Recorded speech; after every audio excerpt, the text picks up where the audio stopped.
Good morning, everyone. Can you hear me? Yep. Okay, so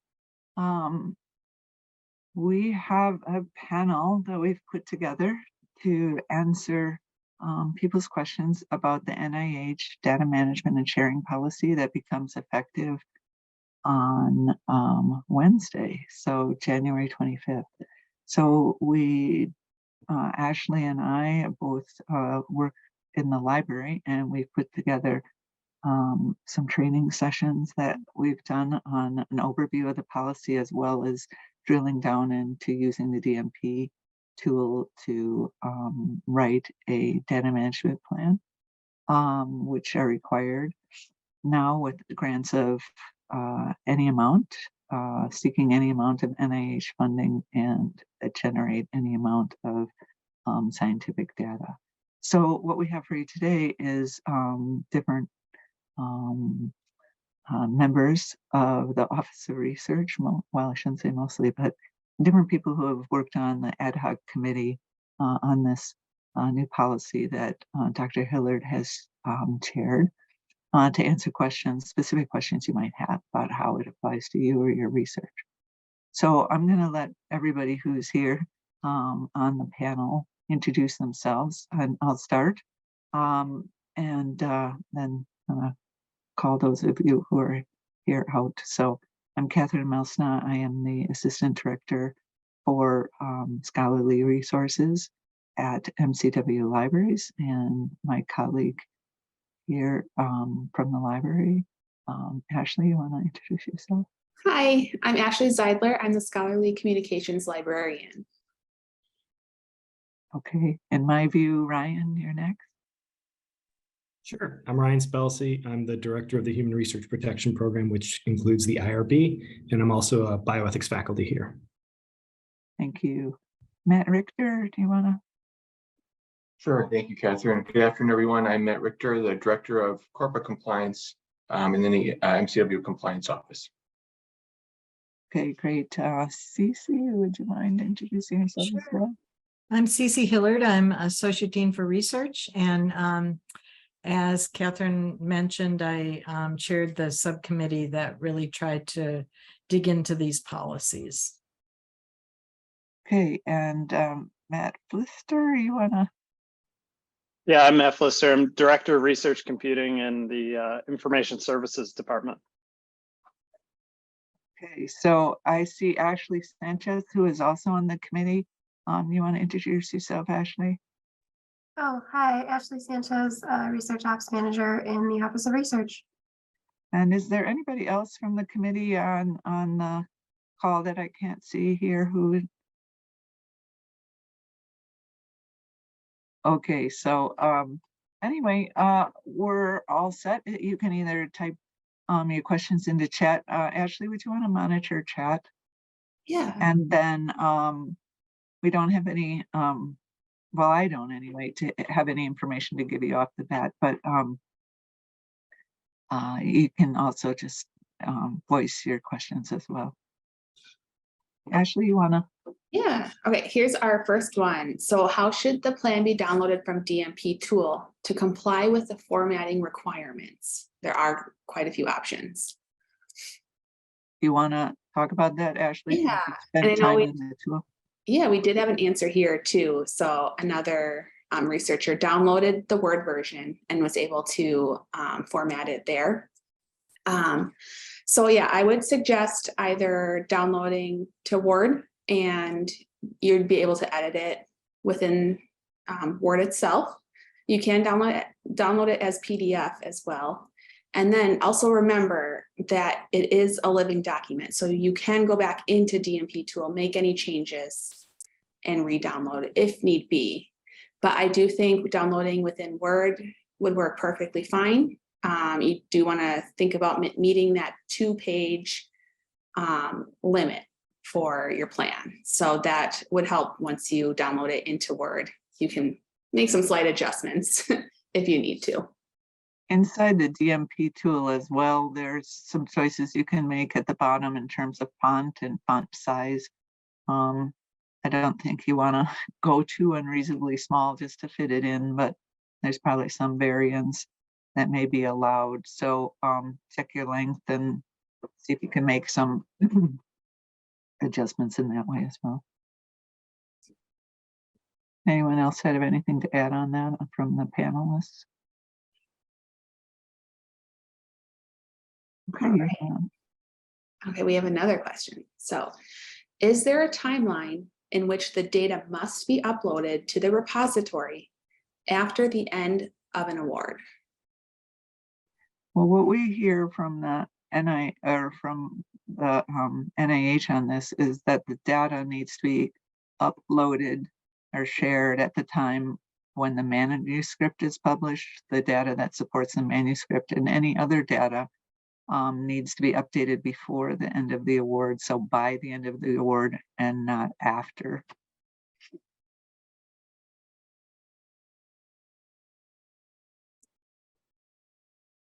But I think that that is also one of the aspects that you're kind of allowed to craft for yourself.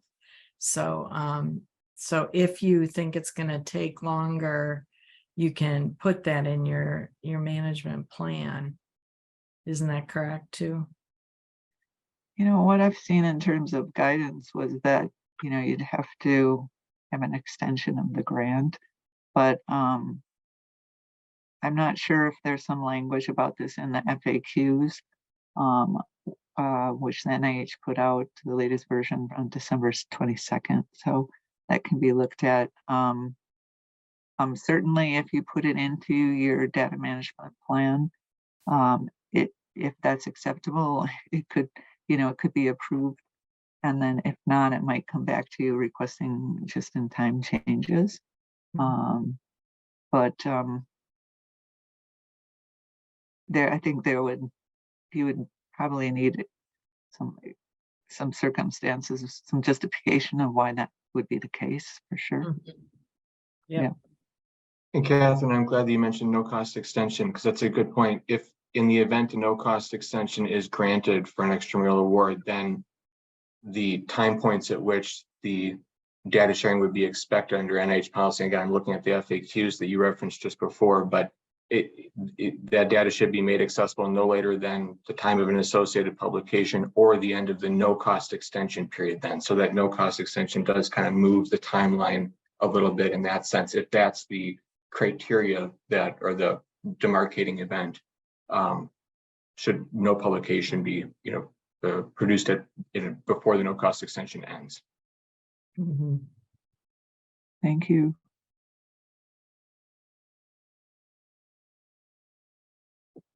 So the next question, Ashley, you wanna? Yeah, and I actually do have a follow-up from the first question about the 2-page limit. So is it a hard limit? They have seen 2-page limit suggested. I did look at the NIH, their website. It says that plans are recommended to be 2 pages or less in length. So that is the wording directly from there.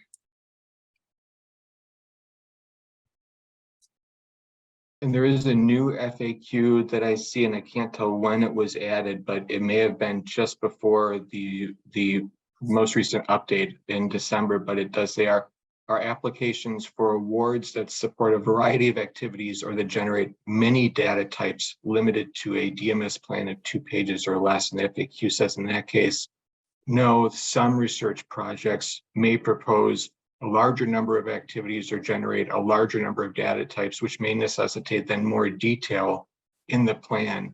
And consequently, then there is flexibility if more space is needed to articulate that.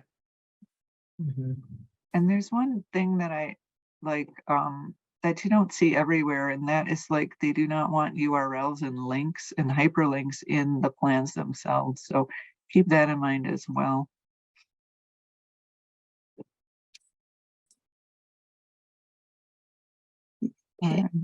Yeah, we also have, let's see, our next question. We have 2 about repositories. So does the panel have any recommendations for a repository for behavioral data? So do you mean, does the questioner mean human behavioral data or animal behavioral data. So that's where to start. Secondly, sort of the decision tree for data repositories seems to be that if it fits in one of the existing NIH repositories, that's the desirable place for it. But there are a lot of data that do not fit into those repositories. And if that's the case, what NIH is encouraging is the use of what are called generalist repositories. And there are quite a few of those. There's a link from the Infoscope page that describes those various repositories. One I know that some colleagues have used is called Figshare. That's been used for animal type behavioral data quite a bit. So that's the way to go with it. I think start with the NIH list and then drill into some of these generalist repositories if you don't have a good fit with the NIH. Yeah, Ashley just put a link to those repositories in the chat. And I'm going to share the NIH ones as well. Yeah, so in the MCW library guide, there is a list that compares some of the generalist repositories and talks about the differences in what they offer. Also, there is a way through the NIH to search for a subject repository. I don't know if you're set up to kind of show that, Ashley, or not, but there are links to do that. And it basically allows you to type in the subject or type in some keywords and your funder and then see what repositories would exist. So that would kind of point out some of those ones that are sponsored by the NIH, but there's other ones as well who might take the subject data. I think it's a good thing to discern what you're going to do early on, because there are questions in the data management and sharing plan that will relate to which repository you have, one of which is how long do you expect your data to be shared, and some of this information comes from the repository and some from your own discernment about how long the data would be useful.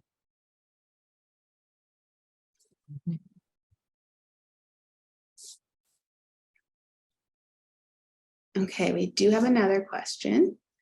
So on the, I think it's the Office of Research DMSP page, it indicates in addition to resources in MCW specific language that's included in the DMP tool, they're just wondering where that MCW template language is.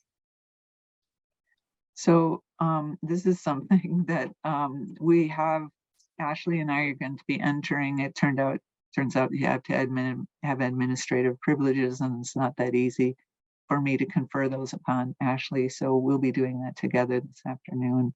The only place we right now have any like boilerplate language is for that sixth element.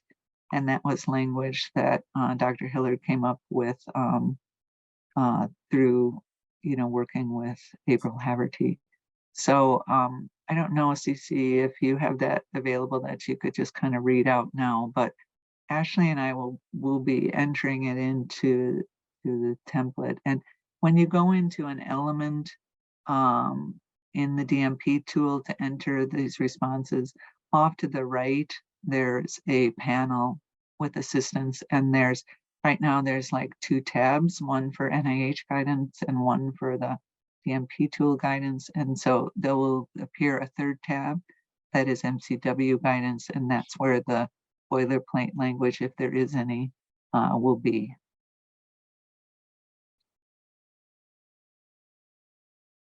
Yeah, I can read what we have. I am not positive one of the Ashleys can tell us where exactly it's being stored right now, but Item 6 is the question of who's going to oversee and administer at your institution. And what we would like you to say right now is that the Office of Research at the Medical College of Wisconsin that will be administering this award has created a data management and sharing plan compliance system as part of their process for submitting the annual NIH progress report. The office will be monitoring submission of data to, and then you put in the database that you're going to be using in the plan. So to be quite honest, we need to flesh this out with procedures going forward, but within our structure, our grants management structure, it makes the most sense that it be the Grants and Contracts Office, because they manage the RPPRs, et cetera. So that's where we're pretty confident with that statement that you can say that it's in the Office of Research. We'll wait and see. Catherine, I think, is a little concerned it might be a bit too vague. We'll have to see what the powers that be at NIH send back. And by the way, I really encourage those of you that are putting these in early on, if you get any feedback from the NIH about your plan, please let us know, because we need to start assembling any of the issues or problems and fixing them the best we can. Yeah, some of the other sample plans you'll see, if you look at the sample plans, they kind of drill down a little bit more to the unit within the Office of Research that's doing that often. They mentioned the Office of Sponsors program. So I think we'll learn from you and your grants what is approved and what isn't, and then we'll be able to make better recommendations. I also hope that people who use the DMP tool will choose to share those tools within the institution so that other people can look, especially if your plan is approved, can look and see the language you've used and that it was acceptable and approved. So that'll be a great help to others. Mm-hmm. So a lot of this, I think, even we'll just have to see. I mean, they have all this guidance, but it's really like we don't know how they're training people exactly on what they're going to deem acceptable and reasonable and what isn't. So there's a lot of learning on both ends, on their end, and also from the grant, emitters, like what is and isn't going to be acceptable. So, yep. But Ashley, I think we can also put that language into the library guide. So for people who, if you choose not to use the DMP tool, it's a Form H, I believe, and you can download the form from the NIH and just fill it out by hand. But I think the DMP tool has a lot of advantages. A good one is that it will, if you finalize it and register it with the DMP tool website, you will have a unique identifier for it, and this helps link everything together. You can associate the data with the plan, with the manuscript, and by using these persistent identifiers. So we do think it has, like, the tools all linked in. We think it provides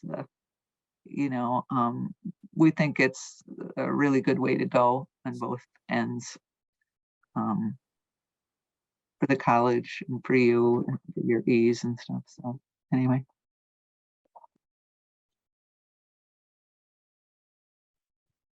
It looks like we have another question. Let's see here.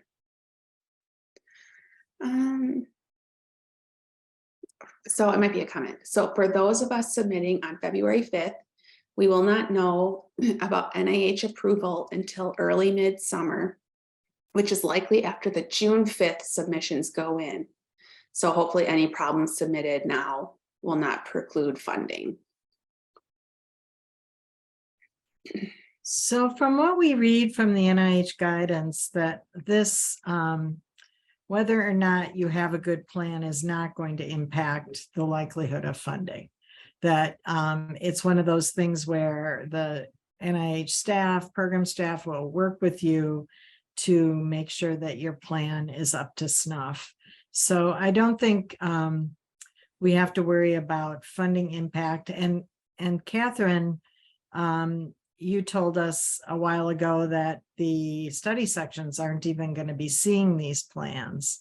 So there isn't even any sort of way that there'll be some kind of unconscious or conscious affecting of your scores based on these plans. So I think we're pretty safe there, that we will hopefully it won't impact our ability to get grants funded. But we certainly want to avoid getting ourselves into issues where we have to go back and forth with program staff to make it right. So it's important that we do the best we can from the outset. Yeah, that's true. Like the peer reviewers are not going to be seeing anything about your data management plan and sharing plan unless you include something in a budget line for an allowable cost, and then you would need to have a short justification there, and they would be able to see that, but they wouldn't necessarily be able to incorporate that into their scoring of the document. That being said, it is like you won't get a grant without approval of a DMSP plan, or so. But you know, they understand that people they'll need to work with people and let them know what changes they might need based on the plan they write. So there will be some back and forth, I think, for plans that aren't deemed reasonable or acceptable. But you know, the plan is kind of pass fail and the other one has a different process. So they want you to come up with something that they deem is reasonable. So, you know, that they'll probably be sending back a lot of guidance for you to make those changes. And so I think we'll be in good shape, and like we will know a lot more after we see some of those responses.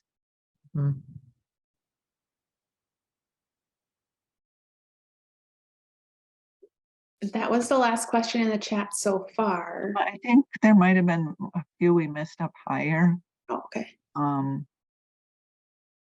So it says, Jennifer Coburn wrote, the NIH has font formats requirements that I believe apply to all documents. So I'm not, I didn't really see anything on the formatting requirement of this particular document, which is a separate attachment. But that very well may be true. Yeah. And then there's another question about the best appropriate way to find a repository, which we did touch on. So. And we just got one. Yeah. Okay. Any idea or ballpark figures for how much to budget for data sharing and storage? Well, that's interesting because, you know, the award amounts are not rising. So anything you budget for this data management and sharing would come out of funds you could potentially use for other parts of the grant. So there hasn't been the information out there has been on like allowable versus non-allowable costs. So you know, if you're some universities, there's different internal charges, like maybe the library charges X amount for a data management plan review or something like that. So I haven't really seen any on like any limits in there. So you do have to provide that justification. So, and those all need to be incurred before the grant ends as well. So whatever you're doing, you know, needs to happen, that you want reimbursed needs to happen within that life of the grant too. So. Thank you, Catherine, for mentioning that. And I noticed that is a bolded statement in the how to budget and consider costs related to this in the LibGuide that you've put together. And I just want to express my gratitude for that, because that's an easy way to fall on the wrong side of federal cost principles that talk about allocability and allowability of costs. If it's not incurred during the period of performance, that's an easy way, just by checking the date, for an auditor upon external review to say that's an unallowable cost and we need to recover those charges from you. So that's, I'm sure, something that when NIH and its in its oversight of this begins to look back and monitor how institutions are complying with these requirements, that's going to be an easy way to determine cost allowability. So I'm glad that you mentioned that. Thank you. Additionally, there are some of the general repositories that charge some fees for some extras. So that's a place to look and see if you're using a generous repository, what, if there's some fees that you might incur because of what you want to have in that there, maybe for curation or something else that isn't offered. Each generalist repository has a different kind of subset of services and what they do and don't do and what might be fee-based and what's included. So there is a comparison chart in the library guide that you can look at. It's not set up it's from the NIH, I'm sorry, it's from a different group, but it's not set up in the easiest manner. Like what are the columns? I think would be a lot easier if they were the rows, but the information is there. So take a look when you're looking at your repository. I think too, the costs are going to be really dependent on what kind of data and how much data you have. But it is a bit of a pickle, that how are you going to pay for ongoing data storage after the end of the grant period? It seems like that's a little bit of an unknown question at the moment. And maybe the databases are going to charge ahead, give you a charge during the grant period for 5 years of storage or something. You can deal with it that way. But again, I don't know, Matt Richter, would that pass muster to be paying for something that's going to be incurred so far in the future? So sorry, I'll jump in here, Matt. Sorry. So they specifically say on the website that so let's say that a repository charges a data deposition fee, right? Or they charge some fee for the cost of maybe a 10-year retention period, whatever that is. So they specifically say that you can budget and pay for that, but it has to be paid during the performance period, right? So you'd have to pay for that 10-year period up front. Now, there are 126 repositories listed in the NIH list on their website, so everyone should be covered, hopefully. Vast majority of our research cases should be covered, and a majority of those have no fees, right? But if you are using a third party generalist repository, or if you fall into the rare category that you have a large amount of data and it doesn't fit into any of these, we may have to deal with those issues, and the college will have to figure out how to deal with that after the fact. So, but in terms of allowable, unallowable costs, you can generally think of it as most infrastructure costs are not allowable, right? So in this case, you can't go out and buy a server and use that to store your data and include that in the allowable costs of the grant. So there's a very nice page. I'll put it in the chat. There's a very nice page on this on the NIH website. One of the things Ashley did a good job of on our website is the different sections are, kind of subdivided. So there is one on allowable costs. There's also a special notification on allowable costs that the NIH put out. So, so definitely read the guidance on that as well.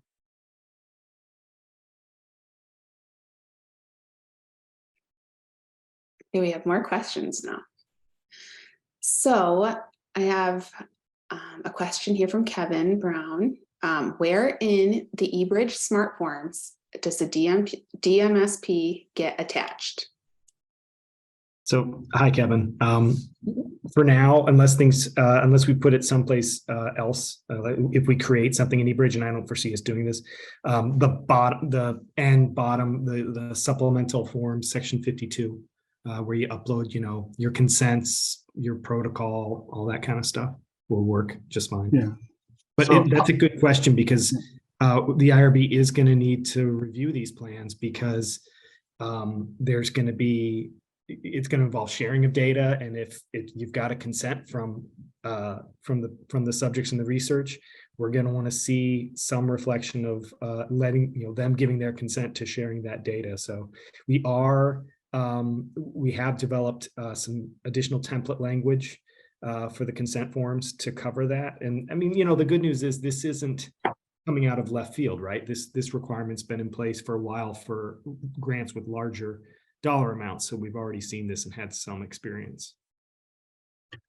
If I could follow that up, Ryan, real quickly. I had an investigator ask me yesterday about amending existing active protocols.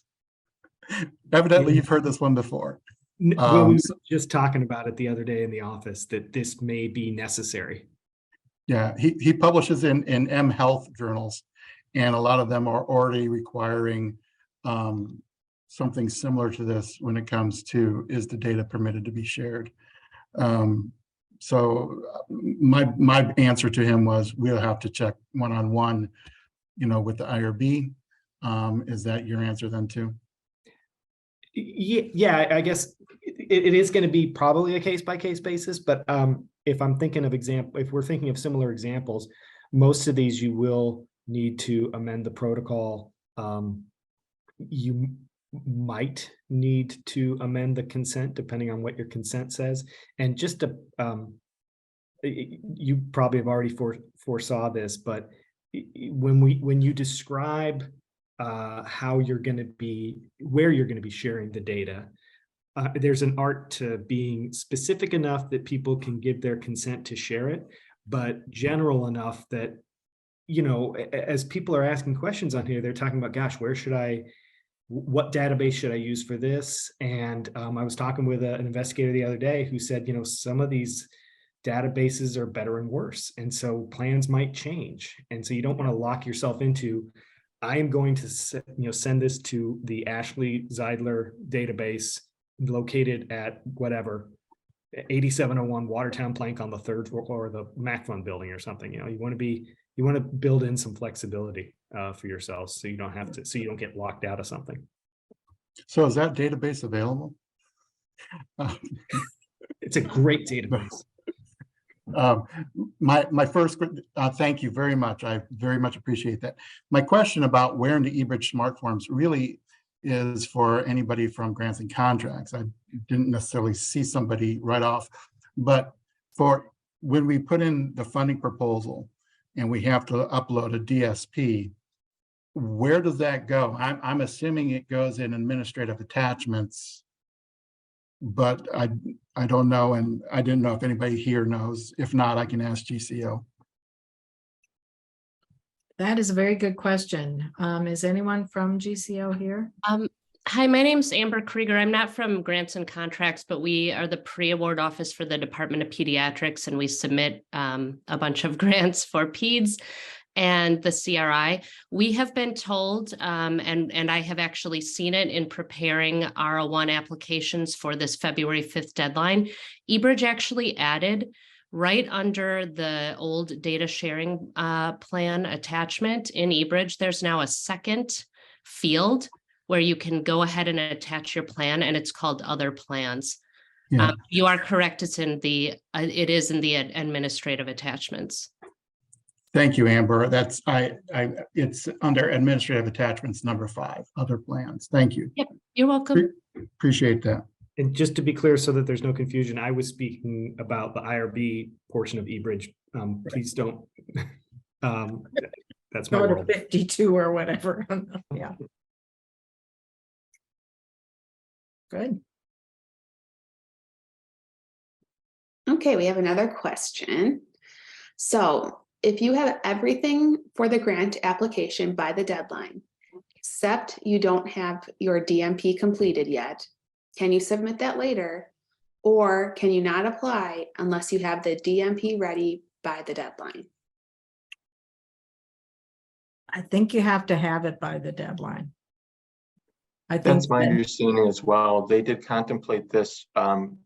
It was the draft policy when originally submitted, and this goes back before a lengthy notice and comment period, was the suggestion that it would be a part of the just-in-time process. And that was kind of widely voted down by the research community and by NIH, who agreed that the thought is that the DSMP development should be intertwined with the development of the proposal, and if left to that end stated, it might not be appropriately kind of intertwined with the rest of the proposed activity. So I think that was NIH's reasoning and not allowing it at that late stage and really requiring it at the deadline. Yeah. So I think your grant will be kicked back if it does not have that. And certainly grants and contracts will not likely submit it without.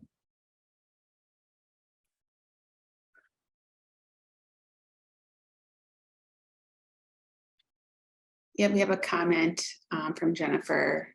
Yes, all applications submitted on or after January 25th will have to meet that requirement. Yeah.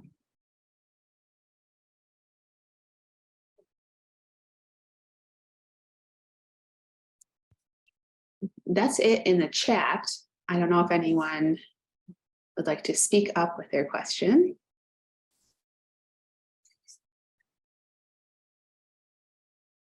I have a question. I'm Jennifer. I was wondering if there are any sort of evaluators for drafts of these things that could help us all out by making official ease suggestions for these things? So none of us have sufficient, I think, experience to be worth more than you would pay for our evaluation. But a couple of us are very willing to look them over. So so go ahead and send them to me if you want. I'd be happy to look things over. I've seen a few already. And between what I know and what some of the other members of the committee know, we can at least provide our best input. So if you were to put create your DMP through the DMP tool, there is a place that you can submit it and it would come to Ashley and me in the library to take a look at. And I'll just tell you what we're doing at this point is looking it over and just making suggestions for improvement. So nothing as concrete as kind of wordsmithing it, but if we think that there's another thing that should be addressed in this element, or so, it's more of an overview and maybe with a few suggestions for strengthening it or improving it. So that's possible as well. We have received a plan like that already and provided some feedback. So Thank you. There's also nine sample plans now of varying fields of science on NIH's guidance on the website. So that is not a internal review or external review, but there are those examples there to help you try to craft language and ideally there's one from your field of science, but there's 9, so it's across a variety of them. So hopefully there's enough guidance out there. and those are available at the NIH sharing site as data sharing site, and that addresses these issues, and also in the library guide that we created. There's links to all those plans. Thank you.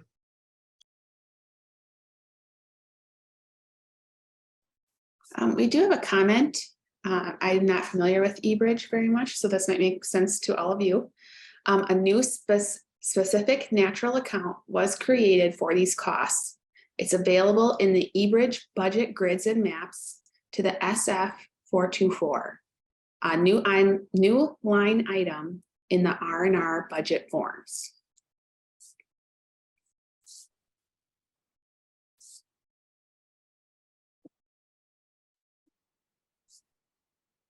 And then it looks like we have another question. From Mary, I don't know if this applies, but does a DMSP need to be included when submitting a RPPR that is due after the 25th?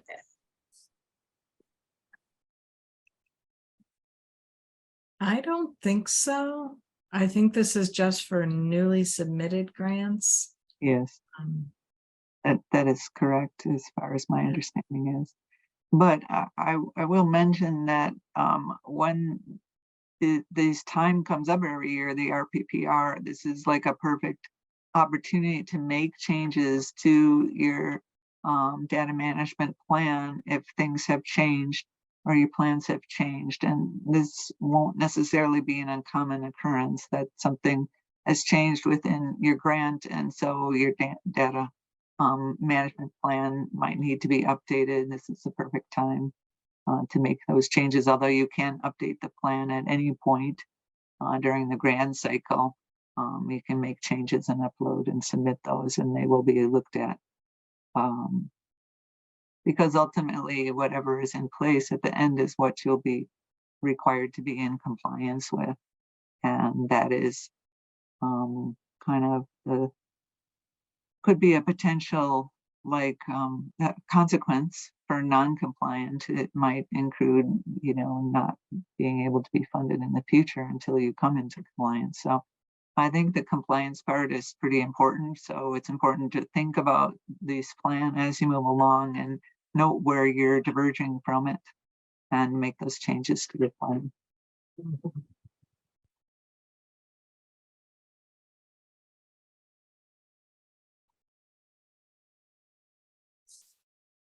And we've reached the end of the questions again in the chat.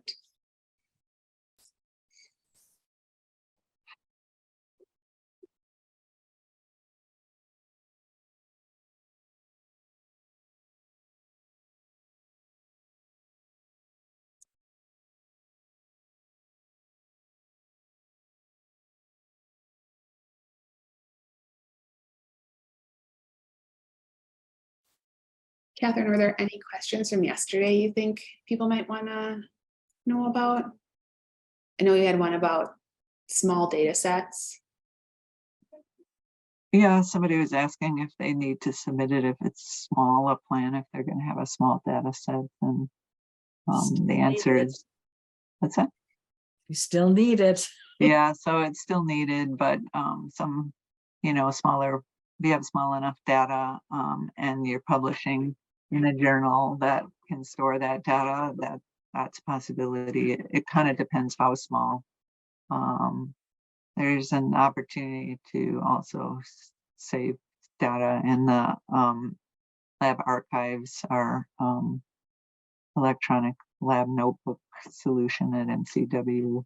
I'm not sure if that's been formally, like this switch has been flipped on allowing that, but Matt and I can check in for sure on that. But so there are some possibilities for small data sets.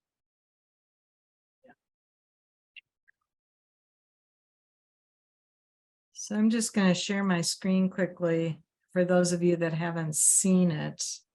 These are the questions you need to answer. So it starts with, what's the type of data that you are going to generate? Are there specialized tools or code or software that's need to manipulate those data? What are the standards you're going to apply? This is particularly if you're doing human imaging data, you need to talk about exactly what the consensus standards are for dealing with those kind of data. That's really because, they want to make this data as interoperable as possible. So if standards exist, they'd like you to follow those so that people can combine different data sets and in this way. So it makes it more usable if you can do this. Exactly. Also, you know, the metadata as well, like how you metadata is data about data. So how you describe the data, if you can do that according to some standards, Dublin Core is the predominant one. It's probably the easiest and most understandable. So that's another standard. Yep. How you're going to make it findable and identifiable. So persistent unique identifiers or other indexing tools. It'll probably mostly be the former, I would think. When and how long will it be available? Talked a little about that. This is where there will have to be some discussions for data sets that can't really be shared easily because of informed consent and privacy, confidentiality, and so forth. So this is where you make those arguments that might limit the extent of your sharing. How's it going to be controlled? And how are you going to do those protections? And then this element 6, the oversight, is what we were talking about earlier, where you would just reference the Office of Research as taking those roles. So yeah, Cece, can you like go back to element 5 there? So this isn't like there is guidance on what are justifiable reasons, what they consider justifiable and what they don't. So you're going to want to read up on that. What has been used in the past to justify not sharing. It's just not going to be as loose as it might have been in the past. So make sure you're aware of what they consider a justifiable limitation. And the other thing to remember here is that this doesn't override any other policies or legal requirements in terms of protecting the rights of others or any of the legal protections in place like HIPAA or FERPA. This works in conjunction with them. So this does not sit over the top and preclude anything else. You need to follow all those other rules as well. Yeah, and it seems like that would go under C here. Yes. How you're going to balance. Yep.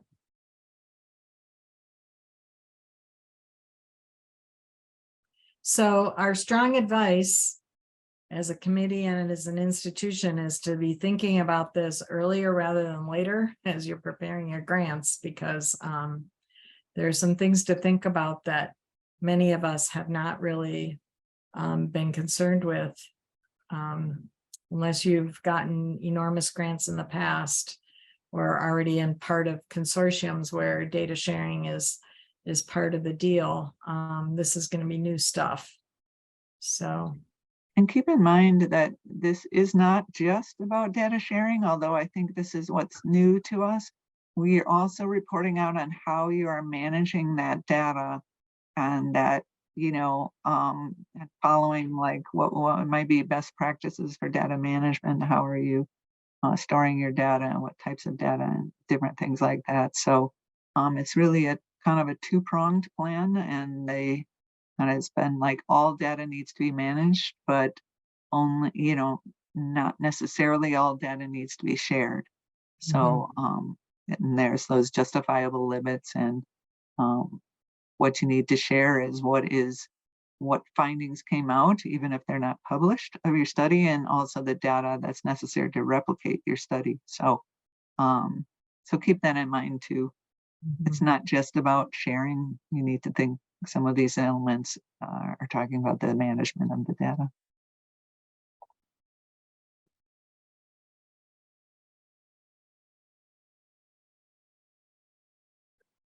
Also, in terms of additional documentation, there's a element that talks about that too, like whatever is needed for someone else or for the future you to utilize this data and understand this data it's necessary to provide with the data. So that could include a data dictionary, it includes some metadata, it includes what common data elements you use, things like that. So all those need to be described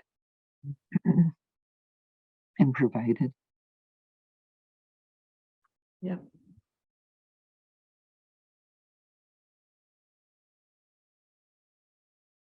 It looks like someone shared a link to a publication that came out in 2022, 10 Simple Rules for Maximizing the Recommendations of the NIH Data Management and Sharing Plan.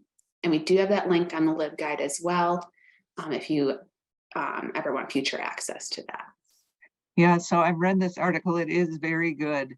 And some of the diagrams in here, I even thought like, oh, it's too bad we can't use those on our LibGuide because it does a good job of like kind of mapping things to the elements in the plan where it needs to go. So, so an excellent article.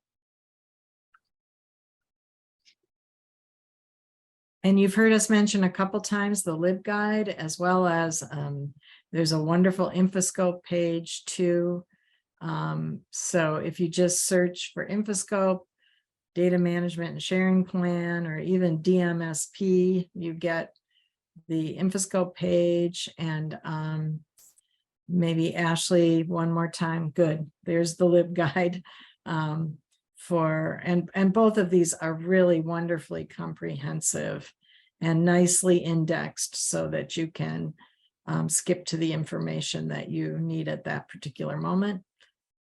Yeah, so if you're looking for any shortcuts, I think that if you go to the NIH page, they have a nice like walkthrough of the new steps and to what to think about for each element. They also that FAQs page that Matt Richter has referred to, and so so anyway, there, you know, Lots of those are two information. really good things. Yeah.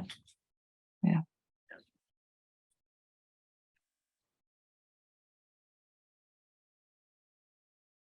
There's a lot of information out there.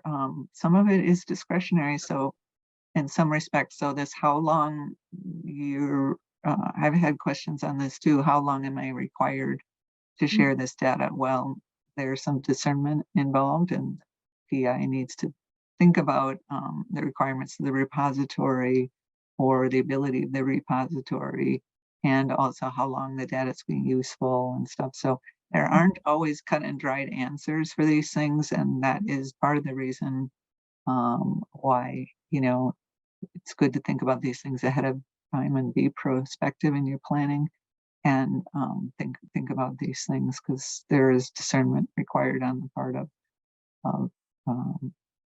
the PI. We just had a question pop up. Does this apply if I am submitting a revised application as A1? Yes, I think it does. Because that is a new, even though it's revised, it's still a new application. That's my understanding as well. And I think competing renewals also will require this. So not non-competing or ones that you're doing an RPPR, but any new grant submission that goes back through study section and program and gets rescored, that's all of those will require the plan.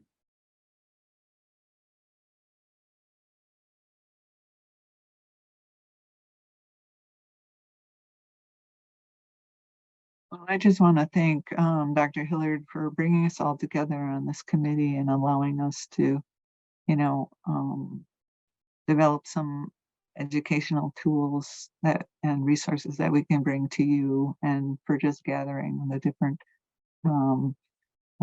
pieces, you know, to people who dealt with the different pieces on this policy together. So you can reach out to any of us, and we'll pass it on if it needs to be to a different party to get your questions addressed. Yeah, it's been a fun committee to work on, I must say, because of the different perspectives that it really took for us to figure out what was going on here. And then definitely thank you, Catherine and Ashley Sanchez for writing up the materials to disseminate everything that we figured out to the rest of the community. So been a team effort. Thank you all. We have Well- one last question. Okay, so this one, how to handle submission of data collected using copyrighted instruments where item level data, etc., might not be easily publishable.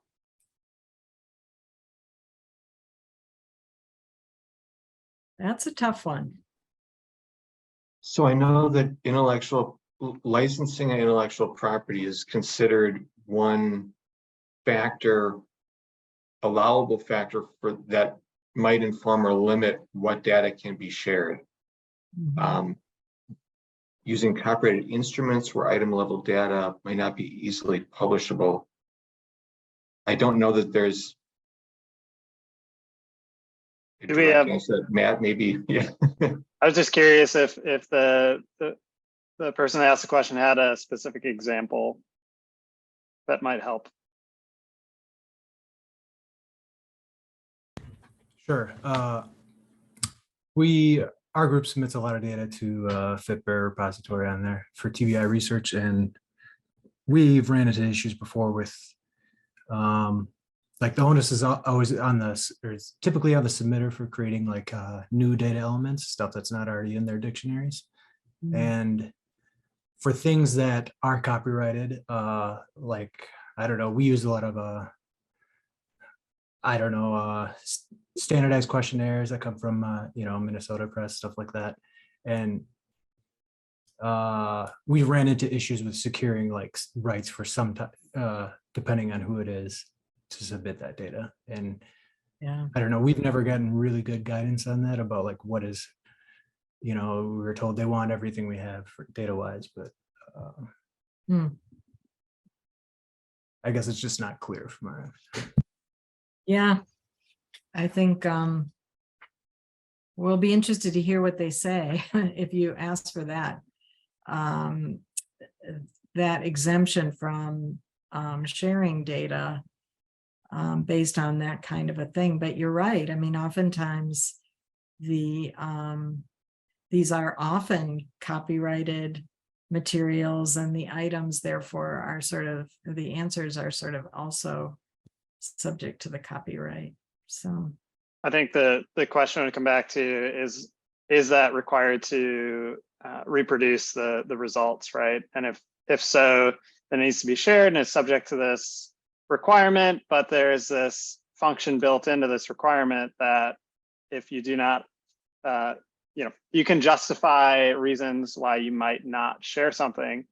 So in that case, you might say you collect it with this copyrighted tool, and to reproduce it, somebody else is going to have to contract with that company and get that copyrighted tool to do so, right? So may or may not work. So I join the rest and say we will be very curious to hear how that goes.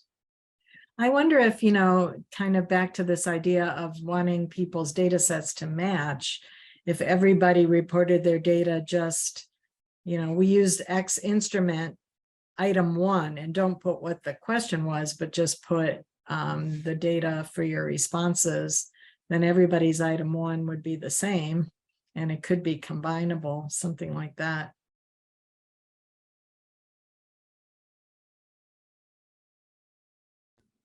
Yeah, I guess I'm not sure what the answer is either. I think some of this is the repositories themselves often have different guidelines than this overall policy. So yeah. So, thank you. I think you'll find that they'll, a lot of the generalist ones anyway have been working to come in line with this policy. So it's possible we'll see some changes.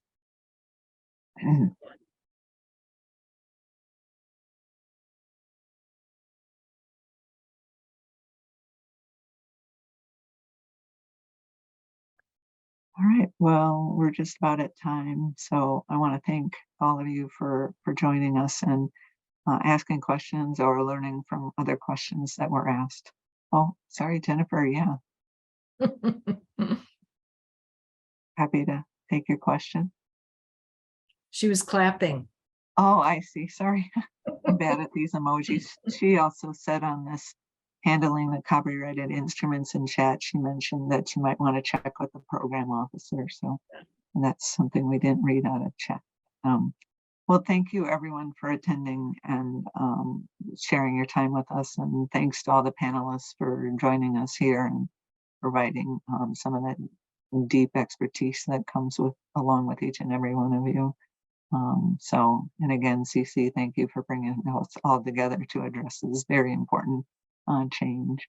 So, all right, have a great day, everyone. And we'll be taking new questions and on Monday. So join us back at 1 o'clock if you want to hear from other folks that may have different questions. And we look forward to having all the panelists back as well. So take care and have a great weekend. Thanks, Catherine. Bye, everybody. Bye. Thanks, Karen. Thanks.